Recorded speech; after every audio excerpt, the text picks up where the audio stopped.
మన ప్రభువును రక్షకుడైన యేసుక్రీస్తు నామంలో బెతస్తా విడుదల పరిచయం తరపున మీ అందరికీ ప్రేమపూర్వకమైన వందనాలు. ఈ దిన వాక్య ధ్యానము, యెహోవాను స్తుతించుడి, యెహోవా సేవకులారా ఆయనను స్తుతించుడి, యెహోవా నామమును స్తుతించుడి. కీర్తనల గ్రంథం 113వ అధ్యాయం 1వ వచనం. మానవ జీవితంలో దేవుణ్ణి స్తుతించకపోవడం, కృతజ్ఞతలు చెప్పకపోవడం ఒక నేరం. ఇది మనిషి స్వభావంలోనే ఒక లోపాన్ని చూపెడుతుంది. ఈ లోపం తన ప్రజల్లో ఉండకూడదని దేవుని ఉద్దేశం.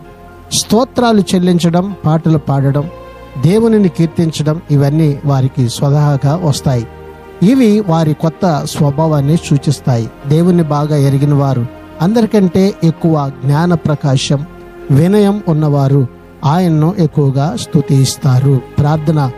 మహాపరిశుద్ధుడా, మహోన్నతుడా, జీవాధిపతి, మా మంచి యేసయ్య, మరొక నూతన దినాన్ని మీరు మాకు ఇచ్చినందుకు నీకు వందనాలు, స్తోత్రాలు చెల్లిస్తూ మేము ఎల్లవేళలా ప్రభువా నిన్ను స్తుతించేవారుగా ఉండినట్లుగా ఈ దినాన మమ్మల్ని అందరినీ కూడా మీరు బలపరచమని, జ్ఞాపకం చేసుకోమని, నీ సన్నిధికి మమ్మల్ని సమీపస్తులుగా చేయమని యేసు పరిశుద్ధ నామంలో ప్రార్థించి అడిగి వేడుకుంటున్నాము తండ్రి. ఆమెన్.